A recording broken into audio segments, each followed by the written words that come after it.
King ni King Saul, no? Since he was the king nga ginpili sang tawo, no?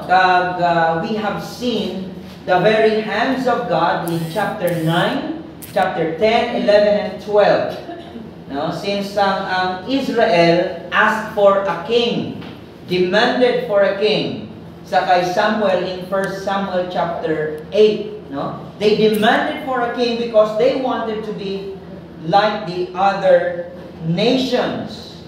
For them to have a king who would go before them and fight for their battles. No? And it's very clear from the very words of God through Samuel that when the Israelites asked for a king, they were actually rejecting God who was their king. Ginreject nila ang Diyos by asking for a human king. Ginreject ang Diyos as their king who always fights for their battles. And when they obey God, no, ang defeat is impossible. Basta naga-obey sila sa Diyos. But if they disobey, ang victory is impossible. Bisan ano pa sila kadamo, pero actually jutay lang sila compared to their enemies. No? And we have seen the hands of God, no? His reign as their king sa chapter 9 to 12. And then chapter 13 diri as sa 15, amo ng evaluation sa pag-reign ni Saul as the king whom the Israel, God's people, chose. Pero diri natin makita as the first king, he was rejected by God.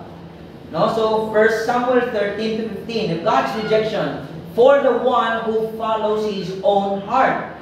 And as what I've said, Saul was the opposite of King David, who was the choice of God.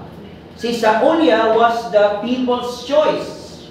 Kag diri natin makitaan kung ano nga klase ng leadership ang gin-provide ni Saul as the king na ginpili sa Israel.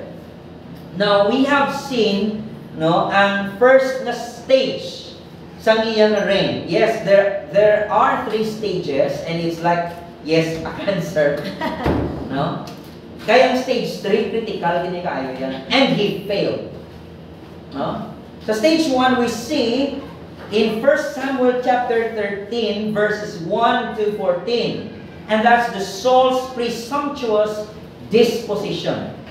Ang iyang egotistical attitude.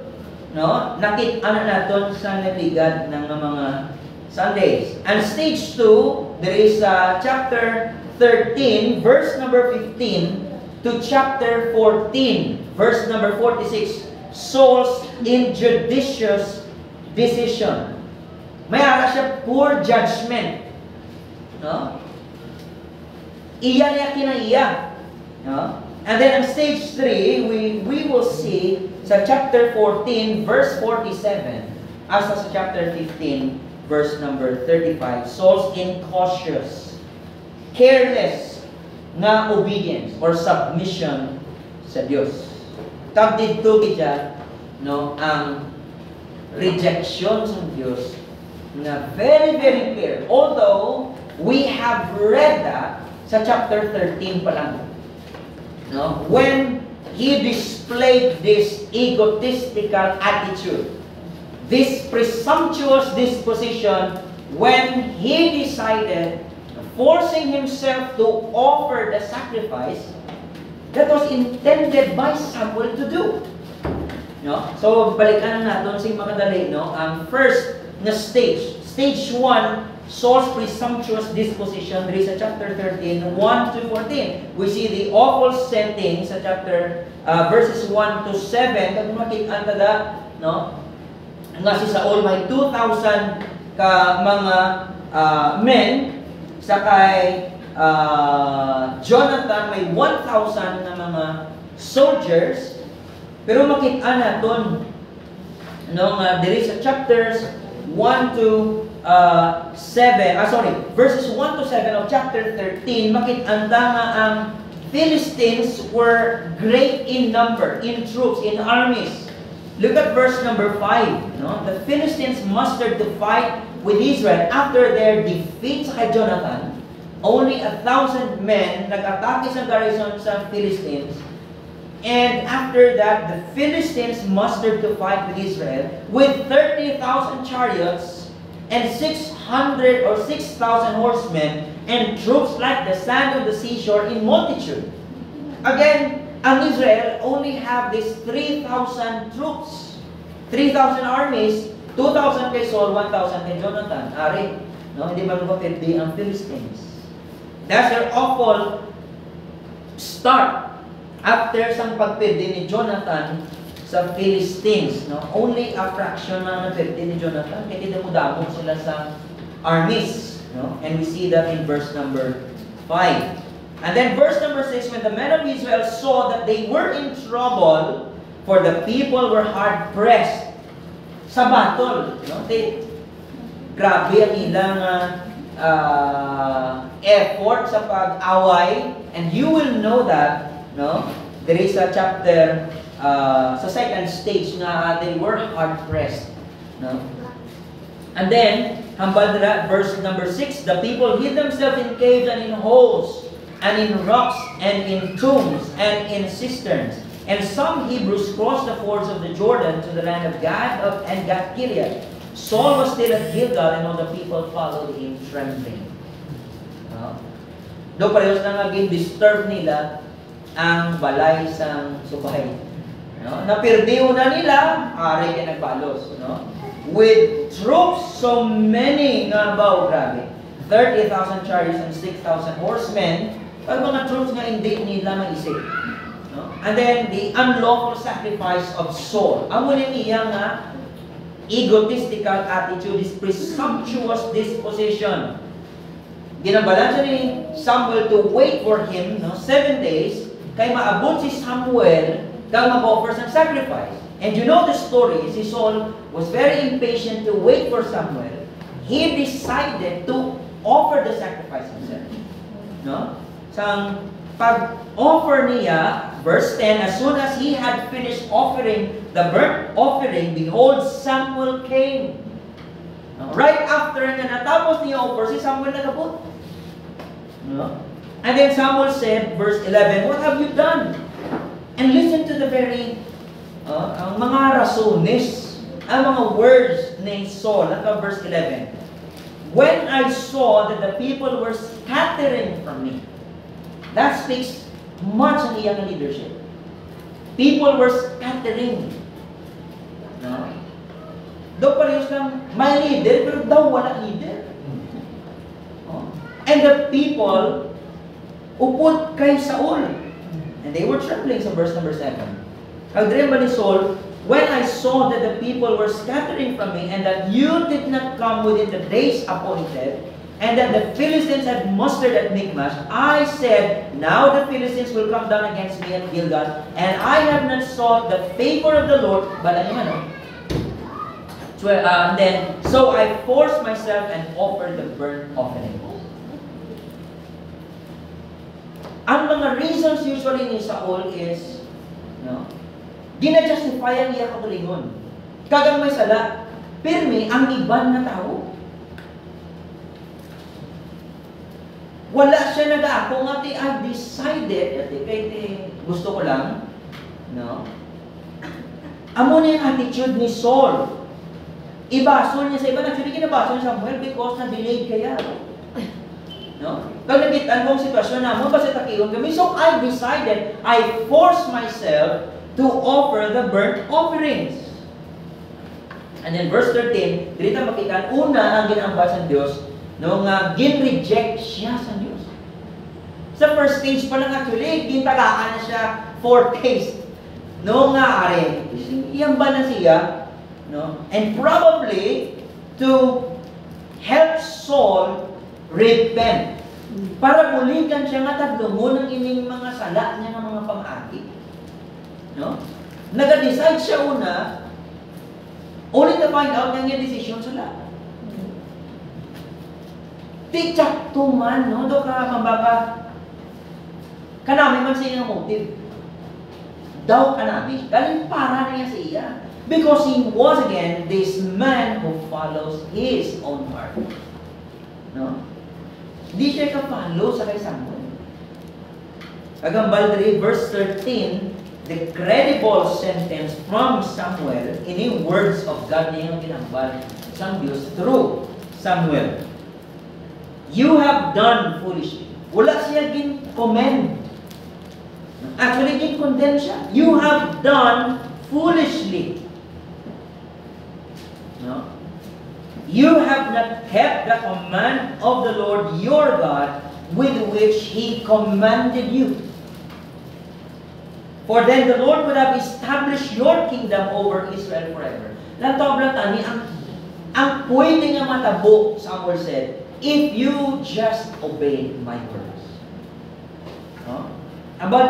For then the Lord would have established your kingdom over Israel forever if you just obey His words. Galing iyagi dyan nga attitude, no? Hindi kita siya magpasabit. Because again, he is a man who follows his heart. Verse 14, but now your kingdom shall not continue. It's a solemn warning. Your kingdom shall not continue. The Lord has sought out a man, ang tawla, directly opposite sa kay Saul. No? God sought out a man after His own heart. God does not delight sa isa ka tao who follows his own heart, and that's the situation or no? Pagipusuon sa mga tawan, no, sa aton pagtuon sa Book of Judges. They were doing things in their own eyes. They were doing things, no, nga mabasa sila, good thing niya para sa akon. That's the very problem sa Book of Judges. Why? Because there was no king. And people were doing good what is right in their own eyes. Kagambal sa Diyos, and the Lord has commanded him to be prince over his people. Then ang tawag ba, ani Saul niya, God has rejected you. If you just obeyed sa akong napulong, God would have established your kingdom forever. But because you have not kept what the Lord commanded you, God has chose this man who follows his heart. Amunang-una ang presumptuous disposition ni Saul. And secondly, no, diri kita, stage 2, before siya totally gin-reject sang Diyos, grabe ang Diyos, no, kamaluluyon dyan kay Saul. Saul's injudicious decisions, no, he has this poor judgment. Wala siya sang, no, sang healthy nga judgment. Kagpagi sa sininga sorry, ano ba dyan? There really is something wrong sa sininga tao, and yet, the Israelites chose him as their king. Meaning, that makitaan, ang Israel, no, ang best na choice nila si Saul. Pero dito sa second stage, makitaan mo ang contrast between Jonathan and Saul. Grabe ang pagbutang sa writer, mga kauturan, kay ang success, kang ang faith ni Jonathan, dito sa chapter 14, 1 to 15, is sandwiched between Saul's disobedience sa chapter 13, di ba, nag-offer sa sacrifice na dapat Samuel to, na sandwich in obedience ni Jonathan, ang faith ni Jonathan, sa duwa ka disobedience ni Saul.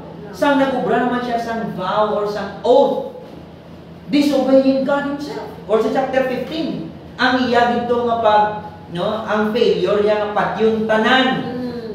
Hamba lagi sa Diyos, patya tanan. Tikin spell niya si Agag kag ang mga, no, best nga mga animals. So ining obedience of faith ni Jonathan is sandwiched between the disobedience of Saul sa chapter 13 and chapter 15. So, diri ano ginobra sa writer, he is, no, contrasting the two. And this man, Jonathan, Hindi ni siya actually intended for a king. Pero do ka-fit siya for a king. And that's nga itong makita sa second stage. But, makita daw na, there is chapter 13, 15 to 23, Israel's unfortunate situation. Natobla, Saul as their king. Anong natabo sa mga katawan sa Israel? As king, dapat siya ang mag-protect sa tao. Pero natobla ang sitwasyon sa Israel. Verse 15, because of his unlawful sacrifice, nga taken na for himself na dapat si Samuel. Anong kinubra ni Samuel? Verse 15, and Samuel arose and went up from Gilgal. Pinayaan siya ni Samuel. And the rest of the people went up after Saul to meet the army. They went up from Gilgal to Gibeah of Benjamin. And Saul numbered the people who were present with him, about 600 men. 600 na nabilin siya. And Saul and Jonathan his son and the people who were present with them stayed in Geba of Benjamin. But the Philistines encamped in Michmash. So, diri makit-anta ang ilang unfortunate situation. You see Saul's army in minority. Now, verses 15 and 16. Jutay na lang bilin sa army ni Saul. Wala abot nito pa lang sa chapter 13 nga may 3,000 sila. Outnumbered na sila na daan sa Philistines pa lang. Diri pagit na jutay pagit. No? That's their terrible situation. He now has 600 men with him. Nagjutay na kita pa. Ano ba ang unfortunate situation nila? Raiders superiority. Ini mga raiders from the Philistines were great in number. Tatlo companies ng taobla, verse number 17 and 18. And the raiders came out of the camp of the Philistines in 3 companies. One company turned toward Ophrah to the land of Shual. Another company turned toward Beth Horon. Another company toward the border that looks down the valley of the Siboim toward the wilderness. Diri makita mo sa Japon ang superiority sa Philistines against Israel. Ang unang unfortunate situation. And thirdly, ang weakness ng Israel technologically. Lantabla verse 19 to 23. There was no blacksmith to be found throughout all the land of Israel. Ang gini mo sa mga Philistines, ginpangwa ko nila ang mga blacksmith. Para hindi makaobra ang Israel sa mga weapons nila. They were weak technologically. Kaalaman sa mga Philistines. Lantabla, for they said, lest the Hebrews make themselves swords or spears. No? Why yun sila pagdaog? Humanly speaking, that's their unfortunate situation. And they have Saul as their king. Ano obrahon nanay? What would Saul do kung amuni ang sitwasyon sa niya ng mga katawan? He is the king, ha? No? Siya nga rin. Ano yan ang iyang plan sa iyang mga armies. From 2,000 kaya 1,000 at kay Joshua, kay Jonathan. So kung nagjutay na din, after sa pagsabdong sa iya ni Samuel, God has... But every verse 20, every one of the Israelites went down to the Philistines to sharpen his plowshare, his mattock, his axe, and his sickle. Makadto pa sila sa mga Philistines para lang magpuntra, magbayad lang sa ilang ng mga sadol dira. Mabayad pa sila. Kita mo kaanang din sa Philistines. Para hindi sila magdaog sa Philistines. Ginpamuha ka ng mga blacksmith. Wala sa may mga mumobra sa inyo weapons or swords or spear. Ang ara sila yung mga sadol, mga wasay. Yes, pwede man na magamit, pero hindi niya intended para sa, hindi niya weapons of war. Para na sa agriculture niya. Trabahante ka mo yan. Hindi ka mo mga soldiers if you carry a sickle, a mattock, his axe, his plowshare, ini-intended for agricultural use. Pero kaalam sa mga Philistines, gingkuat ng mga blacksmith para hindi sila mag-ubra sa mga weapons para sa war. swords and spears. Amo ni ilang terrible situation. Verse 22, lantawag lang. So on the day of the battle, there was neither sword nor spear found in the hand of any of the people with Saul and Jonathan. Walang bigyan sword or spear. Kasi sino lang? Gitakaan sa tuod sa mga Philistines, duwa lang. Kay Saul lang, kay Jonathan. May espada ka mo, duwa lang. Sa hari, kay sa bata niya. Imagine. Pumulay. Sabi na pumulay ka na sila. Lang tawag yung gida, gina-present sa writer ang pagka-hopeless ng Israel. What would this king do? Masalig pa siya sa iya military na 600 na lang. Binayaan pa siya ni Samuel. Lang tawag na, the first naging butang sa Diyos si Saul to the very edge na hindi siya makasalig siya kagulingon, hindi siya kasalig sa iya mga armies, but to trust solely in God. Pero pamangkot ang mga ganayan ng brawa ni Saul. Would he trust God in this very moment? In this terrible moment? That's the question.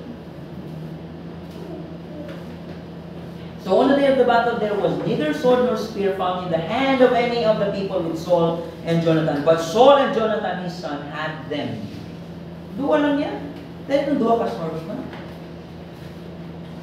And the garrison of the Philistines went out to the pass of Michmash. That's their unfortunate situation.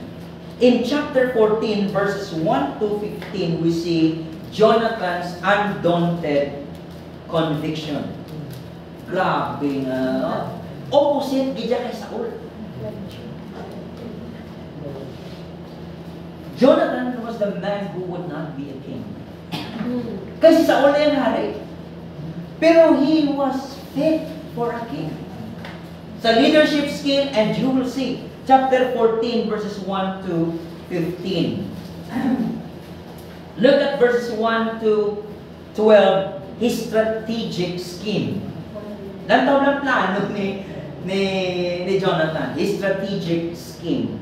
Pero makitaan mo din ang contrast, lantaw lang, verse 1. One day, Jonathan, the son of Saul, said to the young man who carried his armor, ang iyang armor bearer, "Come, let us go over to the Philistine garrison on the other side." Duwa na sila, ha? Saul was staying in the outskirts of Gibeah in the pomegranate cave at Migron. But his son decided to go dito sa Philistine garrison. And where was the king? The king was sitting under the pomegranate tree in a cave. And his son decided to go out dito sa Philistine garrison. Only two of them. Duwa lang, bilin kay Saul dahil pa. No? And the people who were with him were about 600 men.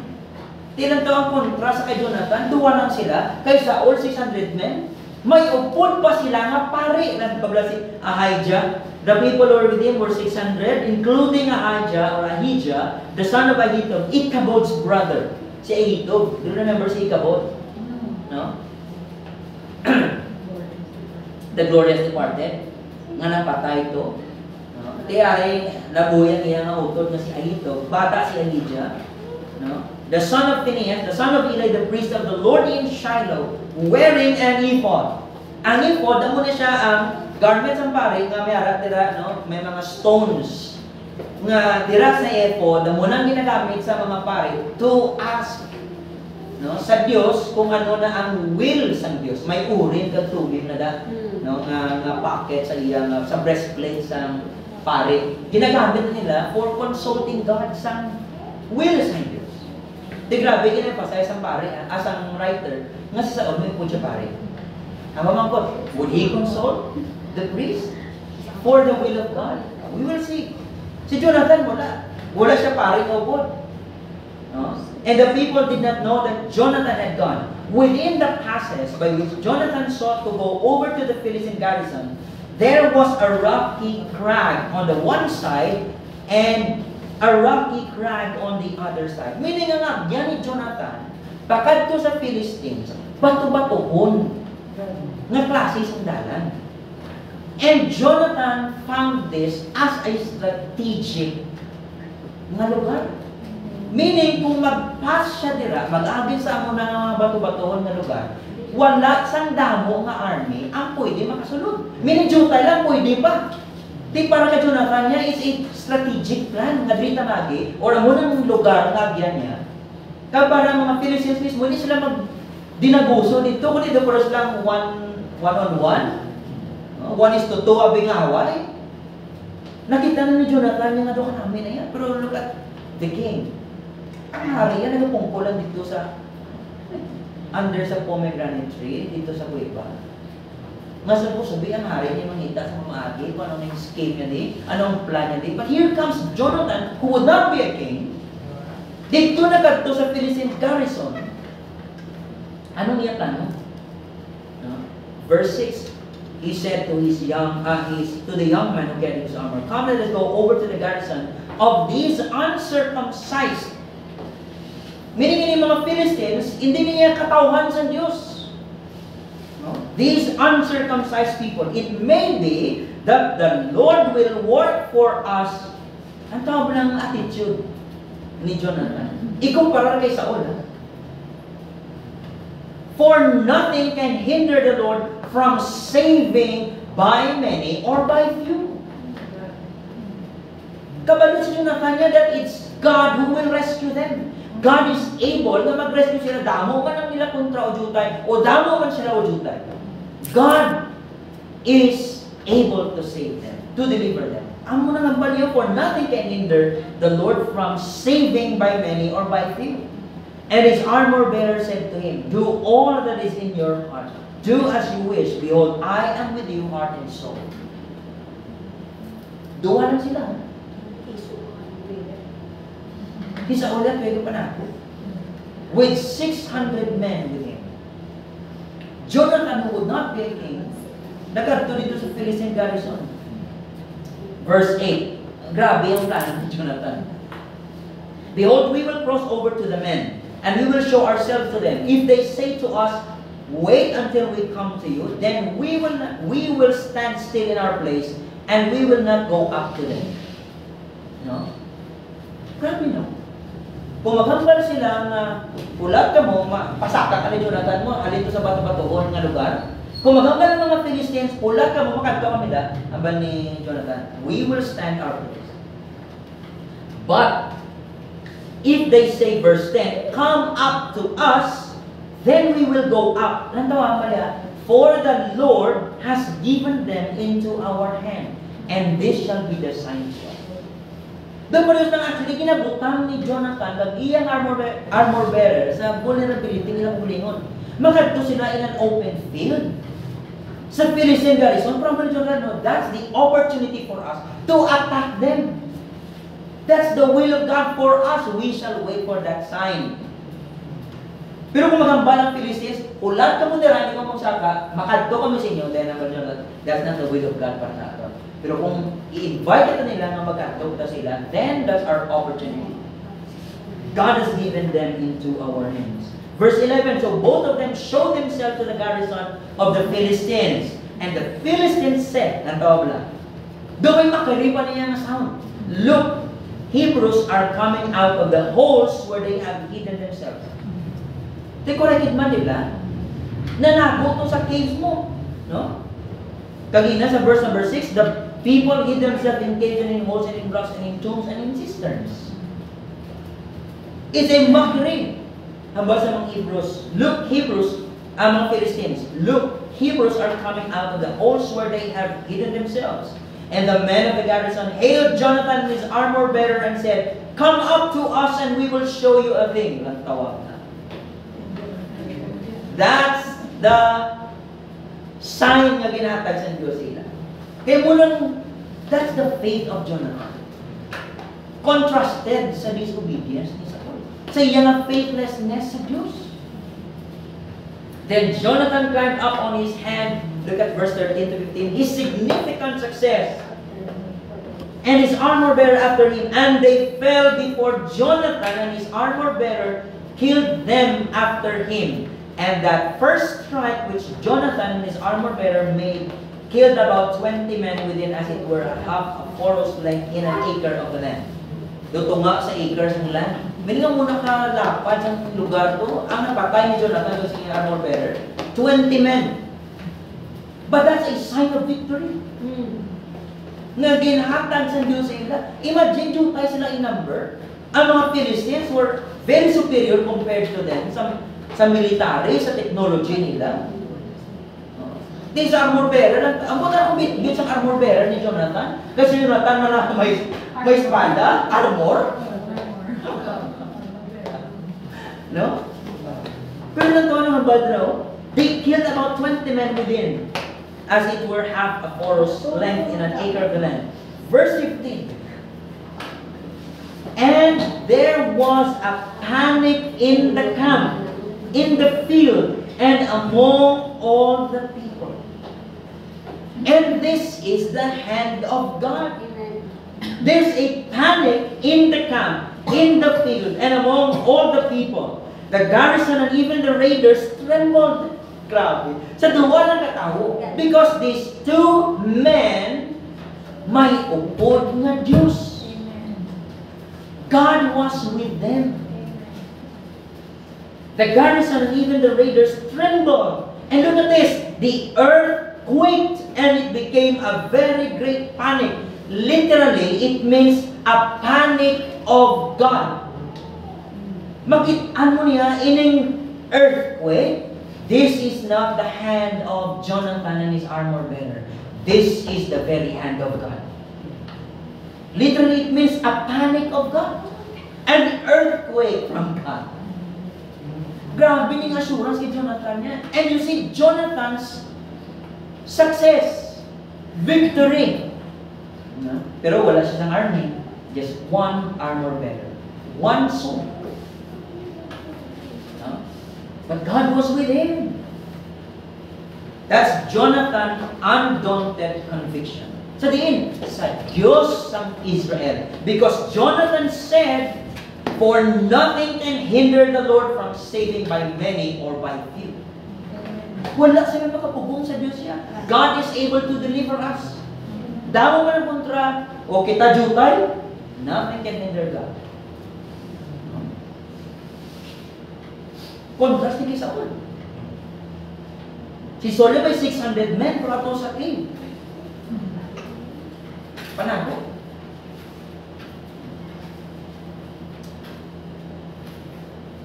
Verses 16 to chapter 40 to chapter 14 verse 46.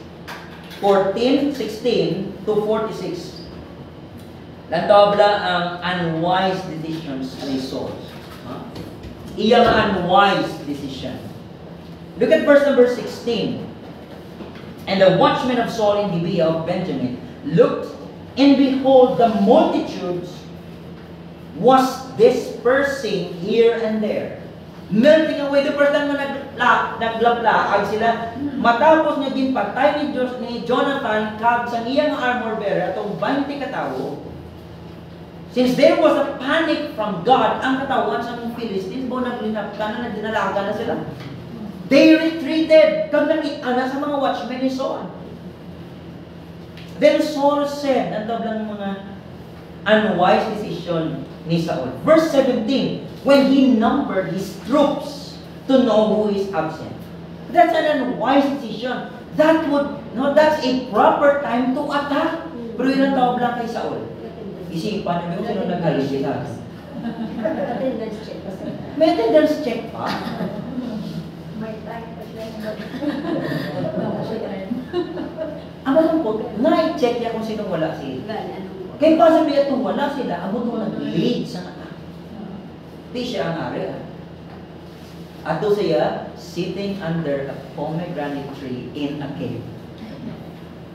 He did not know that his son went to the Philistine garrison and killed 20 men. This man who would not be a king, hindi siya hari, pero ang hari, ato to yay. Gamanago. May roll call pa? Sino ka sila? Sino ito nagkadalo? Isa to man. Dutay na ginangatong tao, di? Pero may 600 men siya, no? With priest. But that's an unwise decision. During this time, this is supposed to be the time na mag-atake si Saul. Kita mo, first strike pa ka Jonathan. Once mag-atake mo na si Saul, nanto ka na pirdigan isang duwa, ang 20, plus ang 600 pag-ibig. Grabe ng opportunity for a massive na victory pag-ibig. Pero that's an unwise decision. Ikaduwa din, pag ang unwise decision niya, ang command na dalawang pag-ibig ng ark. Para saan ang ark? Ha? Para magdibuy na siya? Possibly. But we do not know. Pero useless na niya at that time. Din-command niya pa, bring the ark of God here. Kaya tinabalaan niya, wala si Jonathan, hanggang nga meron mo sila ginagawa. Dahil adi ang ark. No? That's an unwise decision. For the ark of God went at the time with the people of Israel. Din pagkit, verse number 19. Ang unwise decision niya to command the priest to stop seeking an answer from God. Di kaya ang pare, yung brown sa pare, no? Ang ulit ng tumim ng duwa ka stone sa muna casting of lots mo. No? Tell the Lord, maatake kami o hindi. No? Kung urim, yes. Kung tumim, no. Tiga, hanap pa lang ang pare. Ano ang bati ni Saul? Lantaw lang ba niya? Withdraw your hand. Makonsult siya dapat sa will sa Diyos, pero sa nakita niya, verse 19, no? Now while Saul was talking to the priest, the tumult in the camp of the Philistines increased more and more. Grabe na nga. Panic sa Philistines na bala niya, pare, withdraw your hand. No? He cannot wait an answer from God. He doesn't want to know kung anong will sa Diyos, matake ito or hindi. Abay na, hindi na, stop na. No? So Saul said to the priest, withdraw your hand. Then Saul and all the people who were with him rallied and went into the battle. Why sila nagbulat sa Diyos? Pero ikan tumabala. That's why before pa na dapat inubra niya. And that's an unwise decision man. Ang pare nga si Ahijah, gusto mag-consult sa Diyos, pa-stop niya. No? Di kita niya, no need na sa Diyos, arigal, na sila, birdi na sila, matakita. Then Saul and all the people who were with him rallied and went into the battle. And behold, every Philistine sword was against his fellow. Nataw pala. Hindi niya tawahan nun ng klase sa kwan. Ang soldado ng experience sa battle, ba't matyabumat yun mong imo kapon? Pero this is a confusion from God. Nga ang kada sa sila, ka pinatyan. Di ba ka pinalagin po, ginubrasan Diyos from previous na mga story? Sa Joshua, sa Judges. Kay minority in Israel, program mo mabitaan ang hands ng Diyos. No? Every Philistine sword was against his fellow, and there was a very great confusion. At tungod sa kurba, imagine galino, alin sa Diyos, pero di pa kung minapatay ito, bisan sino lang masuwata, garo pang burro nila kami. That's a confusion from God. Very great confusion. Verse 21, now the Hebrews who had been with the Philistines, na itong nagkatutukod sila, siguro, nanging talawit, and iba ng mga Hebrews, nag-upod sa Philistines, sa nakita nila mga Philistines perdina, bawa nag-upod sila sa mga Israelites, nga upod sa kay Saul, kay Jonathan. Nagbalik sila, iwat, why na sila naging balimbing? Nag-apin-apin, nag-upod una sa Philistines, para maging safe sila. So, nakita nila perdi ang Philistines, nag-upod sila sa battle. Verse 22, likewise, when all the men of Israel who had hidden themselves in the hill country of Ephraim heard that the Philistines were fleeing, they too followed hard after them in the battle. Tanan to mga nagapranago, nagululuwa, and they pursue the Philistines. Pero una ang first attack from Jonathan. Lagas nila ang Philistines. And look at verse 23. Ini sa Yapon because of Jonathan, because of his undaunted conviction sa Diyos. God the Lord Yahweh saved Israel that day, and the battle passed beyond Beth-aven. No? Grabe nga paglagasan sila ng mga katauhan. No? Pero lang tawa ang verses 24 to 35. Ika-apat na foolish and wise na decision ni Saul. His foolish oath. Lang tawa, daog na ang Israel, galagas na sila sa Philistines nga nagapalalagyo, who were fleeing, and Saul made this foolish oath.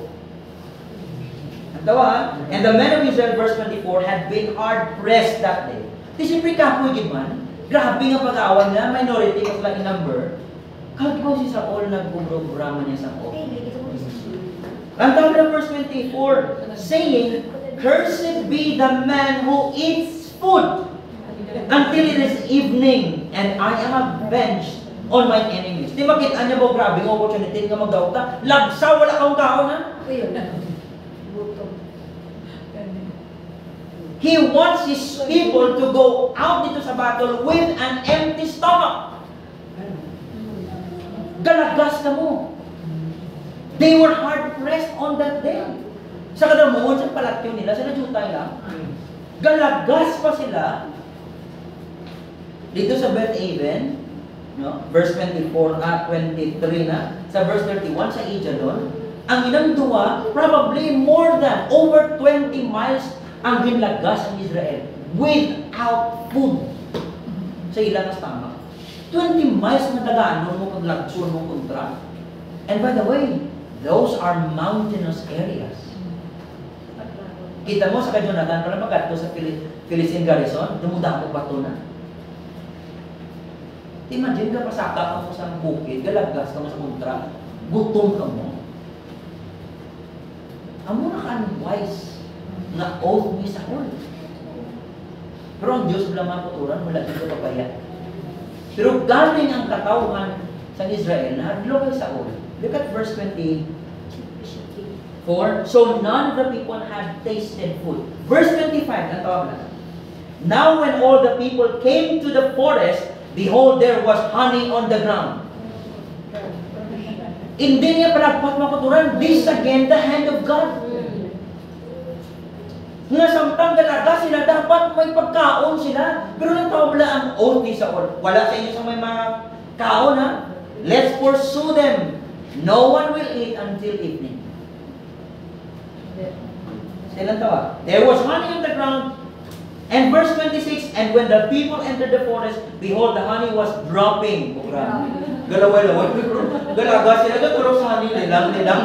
Budlay na. Budlay ng harit na nito. Hindi mapakta ni mulo yun yung isa nito. No?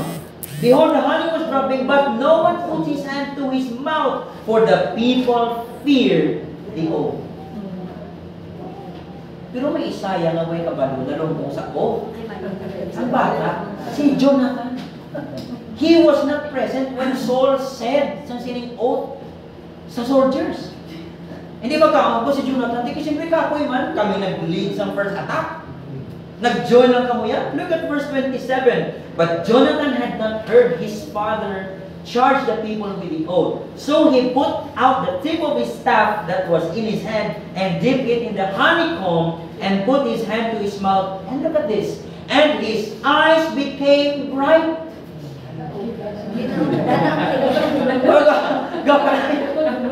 Imagine yung palang dulong na galaga sa mga. Yung palang dulong mata nyo.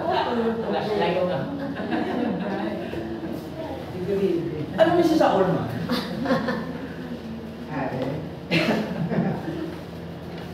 Amo na ka-foolish niya daw ka. Ginano sa writer yung amo ni paplastan niya ng pagrunan. Kung ano ka-foolish, ka-unwise niya ako. Sumuso, ginalaga sila, din-provide sila. This is the providence of God. Bisan ano ka-foolish ang oath ni Saul mo, ang Diyos kakalugod. Jutay ka mo, kurang tawa. Nadaog ni Jonathan kagangal ng bearer niya. Ang Philistines. Ang second attack nga baw dapat, ang idamo ng patay mo, ginpadugay pag isang hari. Hindi kong magkaon na. Tigalagas ang Israel, kapag dulog kanila. Si Jonathan na nagsana, kaya nagkaon ko sa kanin. Gatoon ko kapag lang, ano si Saul man? Kudo ka namin sang effect kay Jonathan, no? His eyes, became bright.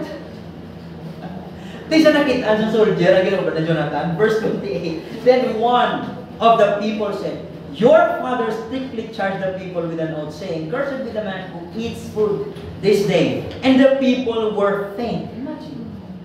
Hallelujah na sila yan. Tino, okay man wala sila sa mga armor. Pero luya gidyan eh. Ano ba ginayan? May armor gidyan ano? They were faint. And then verse 29.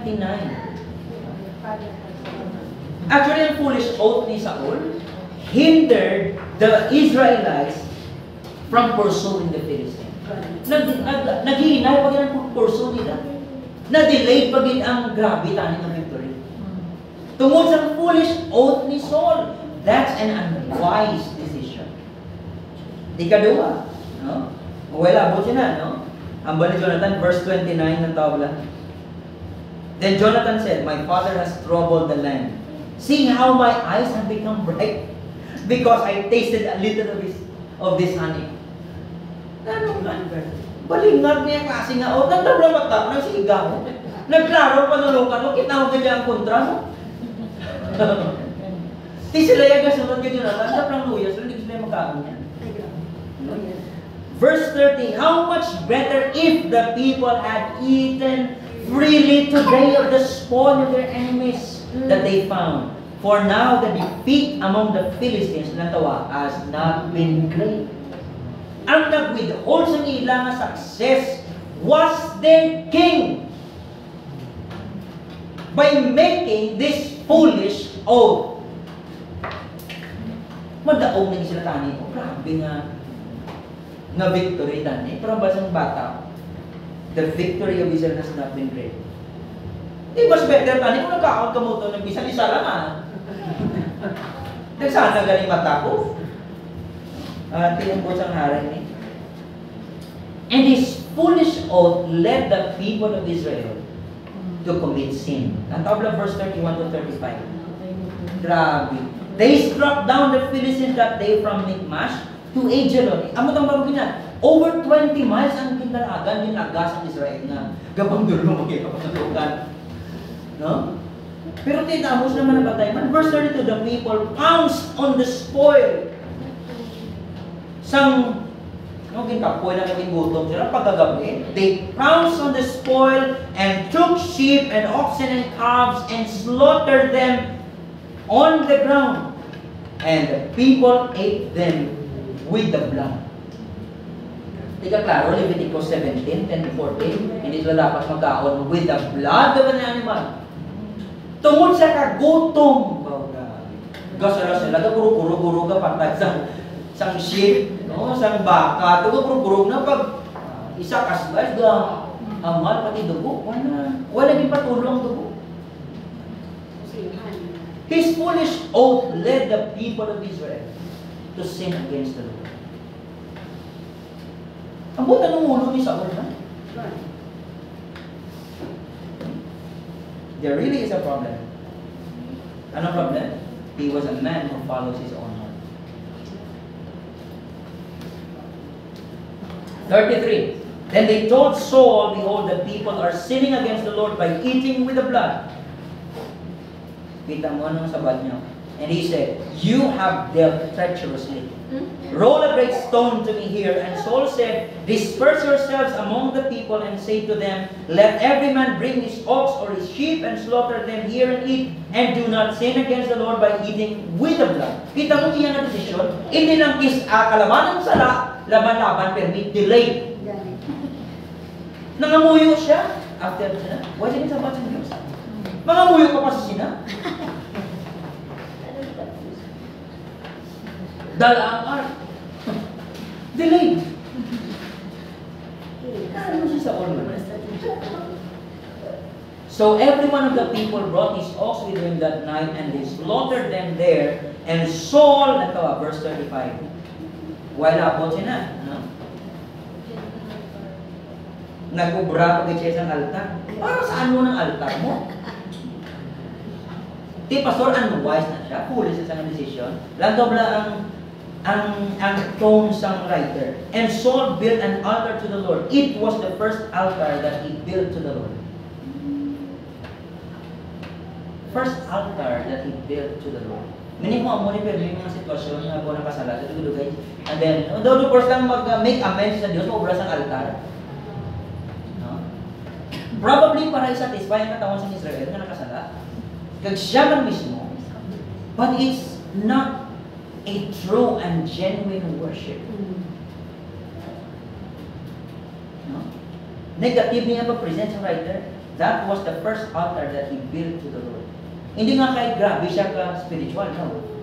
Makitaan mo sa mga desisyon niya. Huwag siya ganun nagkonsulta sa pare. Pag konsulta sa pare, huwag makatapos ang answer sa Diyos, ipunta niya na. Imagine, spiritual na ula. And then subong, right after this, mo brakas ang altar. Para ano? No? Lantawa, verse 36 and 37, delayed prayer.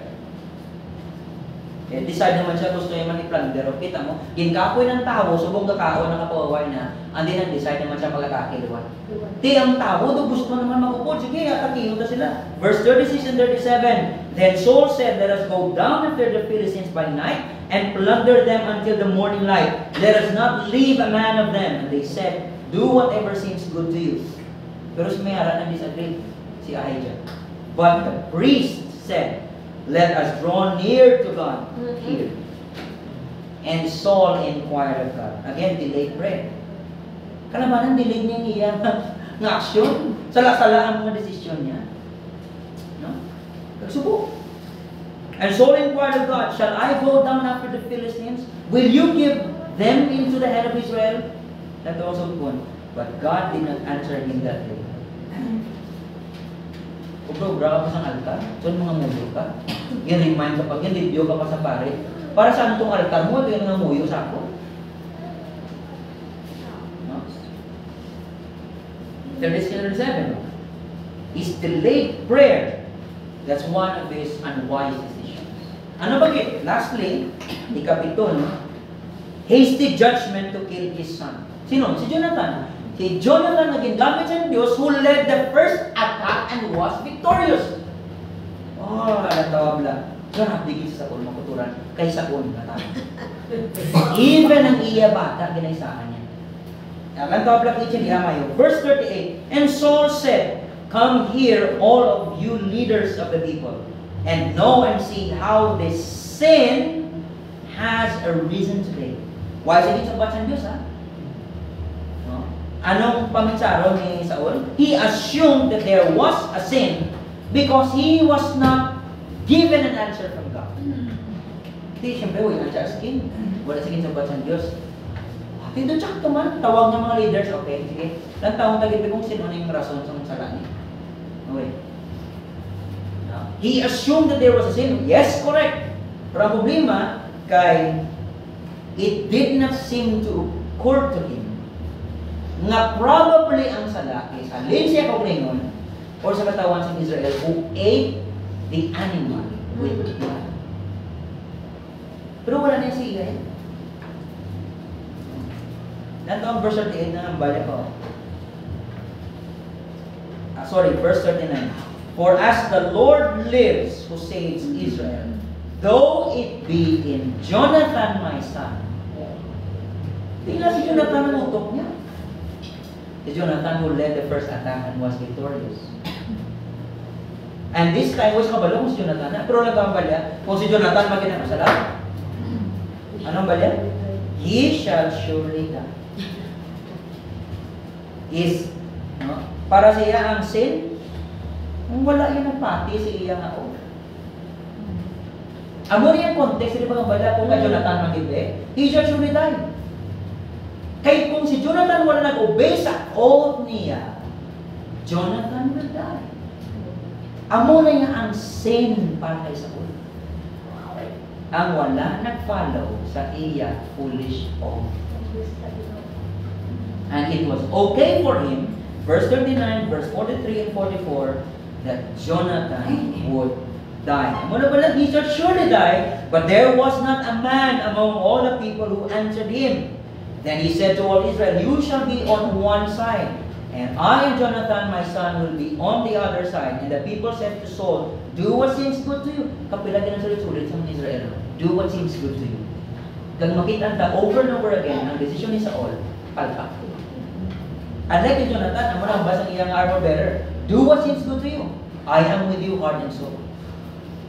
Pero victorious yan. Verse 41, therefore, Saul said, O Lord God of Israel, why have you not answered your servant this day? If this guilt is in me or in Jonathan my son, O Lord God of Israel, give Urim. Amo na yung Urim and Thummim na ginaubra sa pare. Mag-consult sila sa will of God. Magapot-gapot ang pare. Kung Urim, yes. Kung Thummim, no. Kung ang sala sa amon, sa akong bata, give Urim. But if this guilt is in your people Israel, give Thummim. And Jonathan and Saul were taken. Okay, ara silang dua. But the people escaped. Then Saul said, cast the lot between me and my son, Jonathan. And Jonathan was taken. Ang sala ara kay Jonathan. Is it really the sin of Jonathan? Or may natundo ang Diyos kay Saul? Ang tawag 43. Then Saul said to Jonathan, a very hasty judgment to pay this sin, who led the first attack and who was victorious, who brought salvation, victory sa Israel. Kapanago lang siya dito sa pomegranate tree, sa cave. Pero lang tawa, anong baliw? What have you done? And Jonathan told him, I tasted a little honey with the tip of my staff that was in my hand. Here I am. I will die. Why do you gamot pa Jonathan niya? Ikaw nga rin, sige. And Saul said, God do so to me and more also. Ano ginamin niya? Did God do so to me and more also? You shall surely die, Jonathan. Gusto ni Saul niya, i-perform ko ni patyon ta ka, kay ti amo ng oath na ginambal niya, di ba? Grabe siya ka strict. Mga magtuman sang iyang foolish law or oath. And he would even kill his own son. You shall surely die, Jonathan. Then the people said to Saul, shall Jonathan die who was worked this great salvation in Israel? Kita mo pagka-unwise ni Saul. Pat yun mo, kasi Jonathan hindi gamit sa Diyos na maghatag sa victory subo. Walang minag-agree kay Saul. Far from it, as the Lord lives, there shall not one hair of his head fall to the ground, for he has worked with God this day. So the people ransomed Jonathan, so that he did not die. Meaning, Jonathan escaped. Then Saul went up from pursuing the Philistines, and the Philistines went to their own place. Kita mo, tayo ng kitang patay. The salvation has not been very great because of their king. Foolish decisions. Injudicious na mga decisions. Foolish. My poor judgment. Kita mo, he would even kill his own son. Naging gamit sa Diyos na maghatag sa victory sa ila. Ti si Jonathan, ginayahan na sila. Ginapakita sa Diyos iya na grabe siya mag-obey, magpadapat sa mga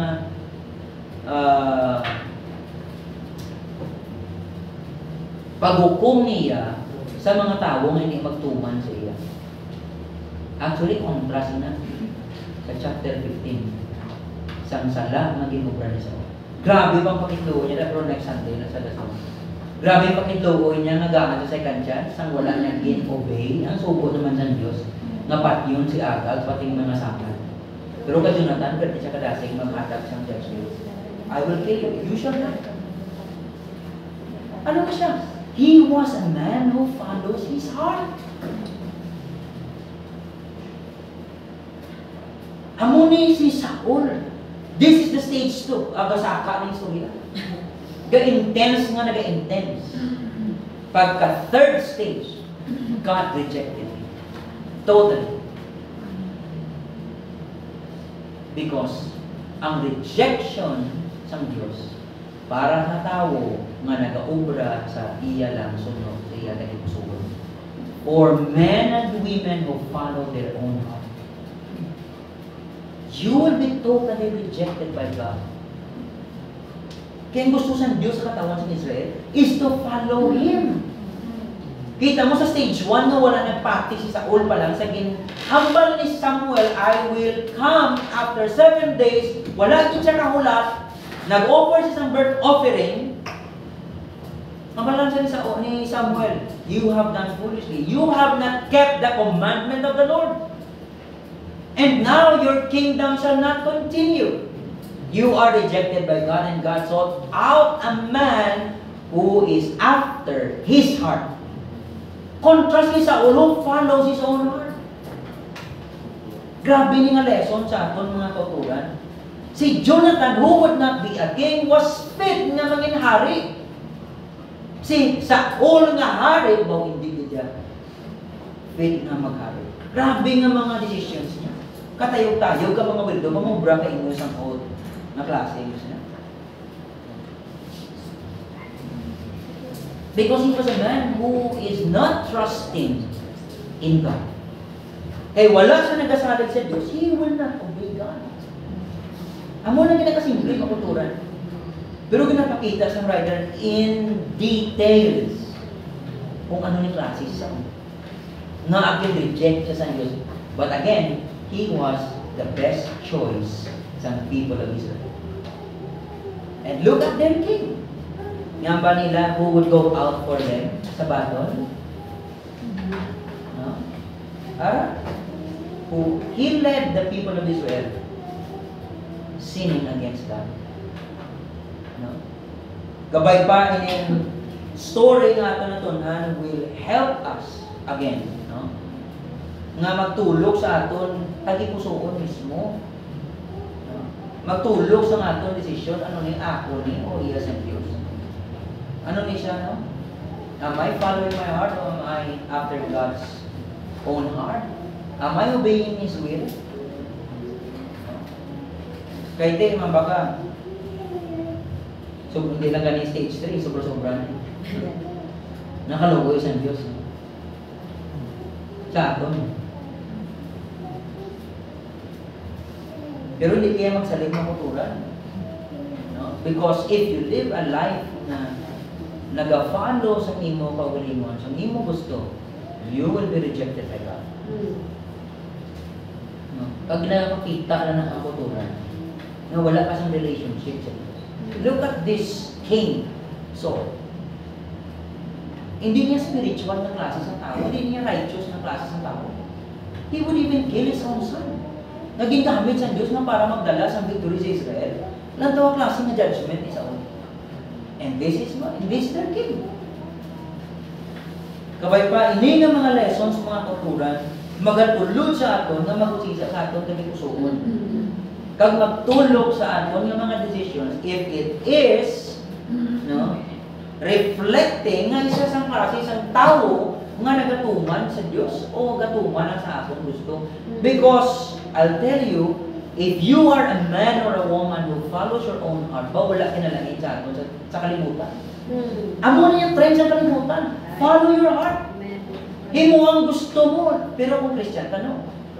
Hindi mo na yan. We follow God. We obey God. Hindi kalulugo yan katawan sa Israel. Na-delay pa ang victory nga ba kadamo tani because ng iya ng mga decisions. Kabay pa ini lesson makuturan for us to trust always sa Diyos. Kag hindi mag-lean sa aton own understanding. Even Jesus Himself, grabe God, the Son. Sinong ginatuman niya? His Father. Si Kristo wala yan nag-go again sa will sa iyang amay. Si Kristo naging nga Diyos mo. Anong kita yan?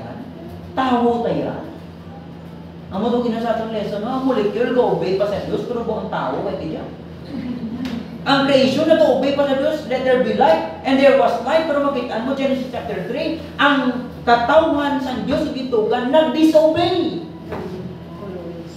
such is our sin that only God can remedy sinang problema natin. Hindi niya madala sa aton lang. We need God na magbulig sa aton for us to be obedient sa iyo. No? Well, mag-third ang stage 3 pag-itrago pag-isin.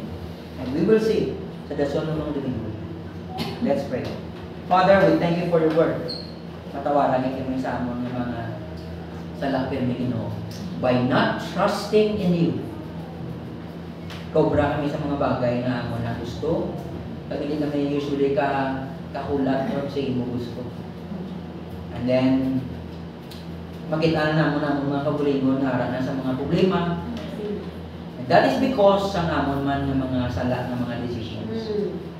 But salamat because you are always sa amon. Nag-rescue sa amon out of our difficult, terrible situation. Gina-rescue mo kami pero. Thank you, Lord, sa imo ginakaalo sa amon. Sa imo ba yung mga wala ginagawa? Pagpuligi kami na magkabuhi para sa imo. Forgive us from all of our sins in Jesus' name. Amen and amen. Okay, mabay natin na pasutloy sa aton